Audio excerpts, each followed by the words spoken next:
Otosclerosis. Otosclerosis is an osteodystrophy of the OT capsule affecting 1% of the population. It is commonly bilateral, predominantly affecting women, and is seen much more commonly in Caucasian than in African American, Asian, and Native American subjects. Patients present with hearing loss typically in the second to fourth decades of life, and early on, the type of hearing loss is almost always conductive in nature. Later on, mixed hearing loss or sensorineural hearing loss sets in as the disease progresses in extent. The otic capsule is normally composed of an inner layer of endosteum, an outer layer of periosteum, and a middle layer of persistent primary endochondral bone. I repeat, the otic capsule is normally composed of an inner layer of endosteum, an outer layer of periosteum, and a middle layer of persistent primary endochondral bone. In otosclerosis, the dense middle layer of endochondral bone is resorbed and replaced by spongy vascular bone. Thus, otosclerosis is also referred to as otospongiosis, and this phase is referred to as the vascular phase of otosclerosis.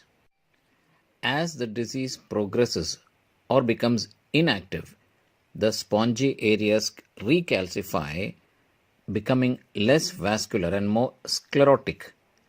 The most common location to be involved in otosclerosis early on is around the embryologic fissulae antifenestrum.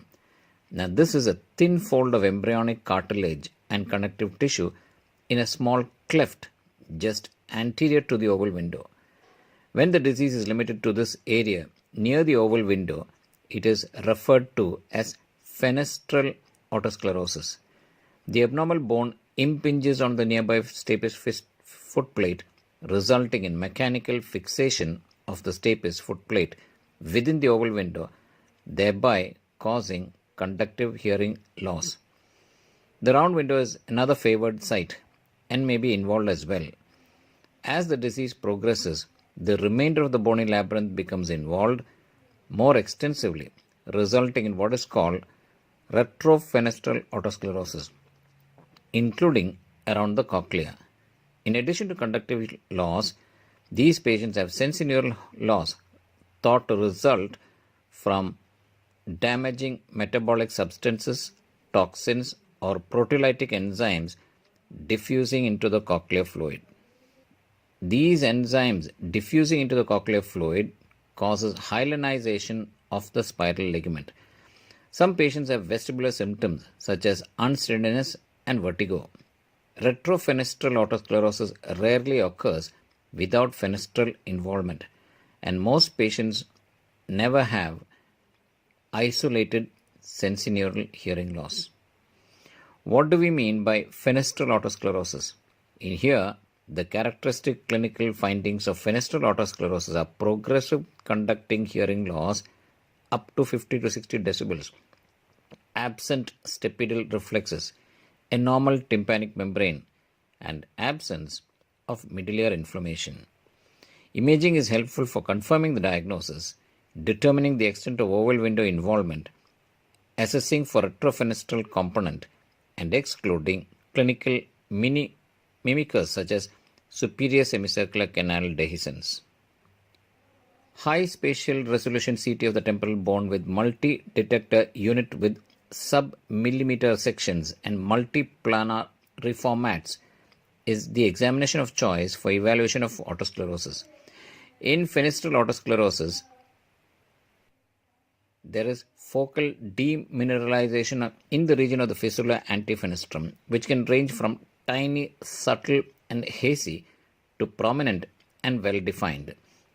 This reflects replacement of the dense otic capsule by vascular spongiotic bone. And as the disease progresses, the area of demineralization expands and involves the oval window. In later inactive sclerotic phase, the abnormal spongiotic bone becomes denser and may in fact become isodense with adjacent normal areas of otic capsule, rendering detection at CT challenging. In this situation, disease regions are identified as areas of abnormal sclerotic thickening around the oval window. The oval window is narrowed and the stapes footplate is thickened. The formation of thickened bony plaques may lead to complete obliteration of the oval window, seen in 2% of cases, and this is referred to as obliterative fenestral otosclerosis.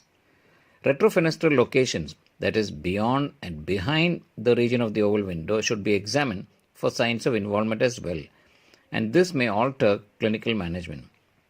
The round window is a particularly important area to scrutinize since the round window area is small and even a positive finding there can be subtle. On MR images, enhancement in the region of the oval or round window should raise the suspicion of otosclerosis. Here we see thickened stapes footplate in extensive fenestral and retrofenestral otosclerosis, and the axial CT image shows extensive demineralization anterior to the oval window in the region of the fistulae antifenestrum, which is the arrowhead, extending over the lateral aspect of the cochlea with the involvement of the cochlear promontory, and these are the white arrows as you see here. The stapes footplate is thickened. This shows obliterative fenestral otosclerosis, wherein the coronal CT image shows loss of normal contour of the left oval window, which is the arrow, and this is compatible with obliteration. Here we see obliterative fenestral otosclerosis with the coronal CT image showing loss of normal contour of the left oval window, compatible with obliteration. This shows round window involvement by otosclerosis, demonstrating demineralization in the region of the round window. When otosclerosis is suspected on one side, it is important to scrutinize the contralateral temporal bone for signs of disease since otosclerosis is frequently bilateral. Aside from examining the region at and around the round oval window for disease, one must also assess for signs of retrofenestral involvement, report findings that may lead to intraoperative complications or poor surgical outcomes. Example, obliterated oval round windows, anomalous course of the facial nerve, inner ear anomaly, inflammatory process in middle and mastoid, and dehiscence of bony covering over the tympanic facial nerve or jugular bulb, and evaluate for an alternative process that may be the cause of conductive hearing loss, namely ossicular chain anomaly, abnormality, middle ear mass, semicircular canal dehiscence. Treatment of fenestral otosclerosis is surgical, consisting of stepidotomy, complete or partial stapedectomy, and placement of a stapes prosthesis. CT is useful for identifying causes of post-stapedectomy failure, and the most common cause is migration or displacement of the prosthesis. On CT images, the stapes implant may be abnormally rotated or displaced. The piston may protrude excessively into the vestibule, or a gap may be seen between the native incus and the stapes implant, or between the stapes implant and the vestibule. The lateralized piston syndrome refers to lateral migration of the implant piston out of the oval window, related to necrosis of the incus. Incus erosion may also occur if the implant is too long, transmitting constant increased stress on the long process of the incus. CT can be used to evaluate for labyrinthine fistula and labyrinthitis ossificans, although the early fibrotic stage of labyrinthine ossificans may not be apparent at CT and may only be detected on MR images. This image shows the piston abnormally protruding into the vestibule. Retrofenestral otosclerosis rarely occurs in isolation and is almost always seen in association with fenestral otosclerosis. Demineralization occurs extensively in the otic capsule beyond the region of the fistula antifenestrum, typically involving the pericochlear region, which is a cochlear capsule, and may extend to surround the vestibule, semicircular canals, and internal auditory canal. Demineralization may also be seen at the round window niche, cochlear promontory, and tympanic facial nerve canal. Occasionally, there may be isolated round window involvement without oval window or pericochlear involvement. If there is involvement of the cochlear promontory, the promontory may have a pink or red tinged appearance at otoscopy examination, and this is termed the Schwartz sign, reflecting vascular proliferation and dilatation with increased blood flow to the promontory. On CT images, retrofenestral otosclerosis involving the cochlear capsule manifests as a characteristic halo around the cochlea, referred to as the double ring, fourth ring, or the fourth turn sign, representing abnormal hypoattenuating spongotic bone in the endochondral layer of the aortic capsule. This finding is often bilaterally symmetrical and should not be mistaken for normal pericochlear hypoattenuating foci or cochlear clefts, and this is seen in children with no evidence of otosclerosis and no history of osteogenesis imperfecta.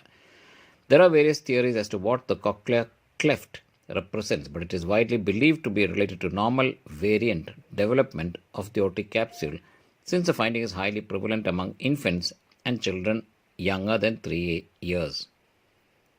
Amongst the elderly, Paget's disease is an imaging mimicker of cochlear otosclerosis, and in the later phase of cochlear otosclerosis, when the diseased middle layer of the aortic capsule becomes sclerotic, the only finding on CT may be mild irregularity in the outline of the cochlear capsule without abnormal hypoattenuation or other findings discernible at CT.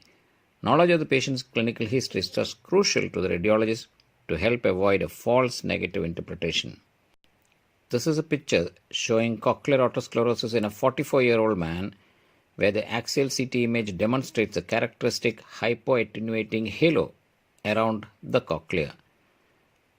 And this represents the abnormal spongotic bone in the middle layer of the aortic capsule. In this picture, the cochlear cleft in an 11-year-old boy showing a thin curvilinear lucency around the cochlea, representing a non-pathologic entity referred to as the cochlear cleft and not cochlear otosclerosis.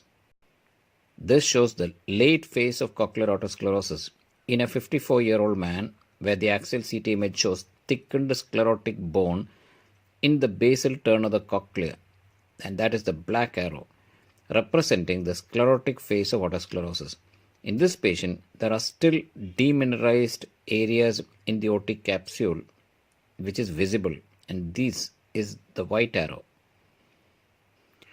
On MR images, retrofenestral otosclerosis can be seen as a ring of abnormal signal intensity in the pericochlear and perilabyrinthine aortic capsule, with immediate signal intensity on T1 weighted images, mild to moderate enhancement on post-contrast T1 weighted images, seen especially in active phase, enhancement in the lateral wall of the inner ear in the region of the oval window and or the round window indicates concurrent fenestral otosclerosis.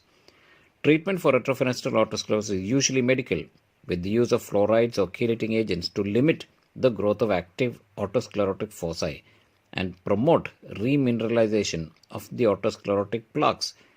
Patients with bilateral profound sensorineural hearing loss may be considered for cochlear implantation, provided that there is no substantial ossification within the cochlea that may lead to surgical challenges and complications such as partial insertion and misplacement of electrode arrays. Herein we have a total and complete description of otosclerosis.